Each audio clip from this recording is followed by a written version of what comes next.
কেনা পছন্দ করি এ দনাদন মাতারি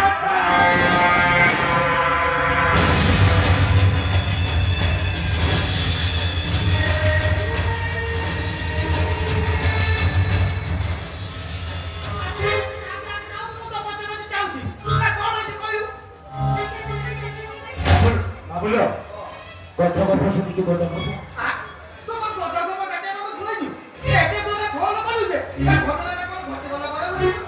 ନାଇଁଲୋ ମାମୁଁ ଆଉ କଥା ଗପଟା ଶୁଣିଲେ ତୁ ସବୁ କଥା ବୁଝିପାରିବୁ ଏକ ଦିନର କଥା ରାଜ୍ୟରେ ଯେତେ ସବୁ ଗଧ ଥିଲେ ସମସ୍ତେ ମିଶି ଗୋଟିଏ ମିଟିଂ କଲେ କହିଲେ ଆମେ ସବୁ ବାହା ହେଇଯିବା ପିଲା ଛୁଆ ଧରିକି ଜଙ୍ଗଲକୁ ପଳେଇବା ସେଇଆ ହେଲା ଆଉ ରାଜ୍ୟରେ ଯେତେ ସବୁ ଗଧ ଥିଲେ ସମସ୍ତେ ବାହା ହେଇଗଲେ ହେଲେ ରାଜା ଘର ଗଧ ବାହା ହେଲାନି ନାଇଁଲୋ ମାରିବ କଥାଟା ସେଇଆ ନୁହଁ ସମସ୍ତେ ଗଧ ମିଶି ରାଜା ଘର ଗଧକୁ ପଚାରିଲେ ବୋଇଲେ ରାଜା ଘର ଗଧ ତୁ କାହିଁକି ବାହା ହେଲୁନୁ ହେଲେ ରାଜା ଘର ଗଧ କଣ କହିଲେ ଜାଣିଛୁ କଣ କହିଲା ବୋଇଲା ମୁଁ ରାଜକୁମାର ବାହା ସେଇଟା ପାଇଆଟାରେ ମାମୁଲୋ ବାବୁ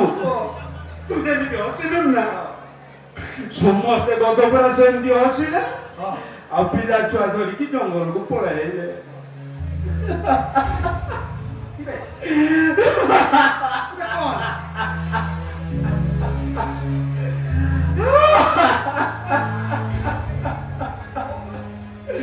ହେଲେ ରାଜା ଘର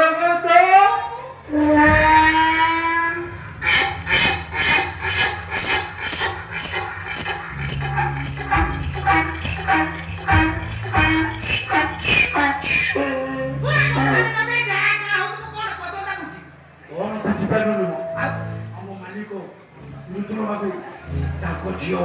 ବଡ଼ ଝିଅ ସେନିଲା ମାସି ସେ ପରା ମତେ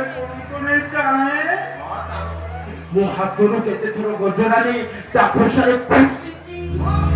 ଆଉ ରୁଦ୍ର ବାବୁ ରାଗିଗଲେ କଣ କହନ୍ତି ଜାଣିଛୁ ମତେ ଗୋଟେ ରାଜା ଘର ମାନେ ମାଳି ଘର ଟୋକା ଦେଖିକି ବାହା ସେଇ ଲୋଭରେ ଲୋ ବାବୁ ସେଇ ଲୋଭରେ ମୁଁ ଏ ଘରେ ପଡି ରହିଛି ସେନିଲା ମାଂସୀକୁ ବାହା ହେଇଯିବି ଅଚଳ ଅଚଳ ସମ୍ପତ୍ତିର ମାଲିକ ହେଇଯିବି ହେଲେ ହେଲାନି ମୁଁ ଭଲ ପାଇବାକୁ ସେ ବୁଝିପାରିଲନି ସେ ଶଳା ବାସ୍ତବଟାକୁ ବାହା ହେଇଗଲା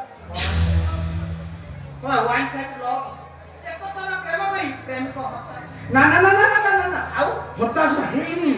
ଆଶା ଥିଲା ସେ ବଡଟାକୁ ନହେଲା ନାହିଁ ସେ ଛୋଟି କେମ୍ପିଟାକୁ ବାହା ହେଇଯିବି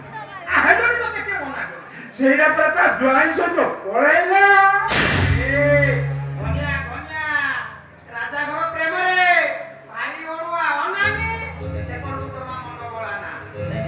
ଏଠି ଅନେଇଲୁ ମୁଁ ବନିଆ ଆଗକୁ ରଖେ ନା ପଛର କରି ମାତାଳି ପଛେ ତିନିଟାର ତାଳି ବଜେଇ ଦେବି ତାଳି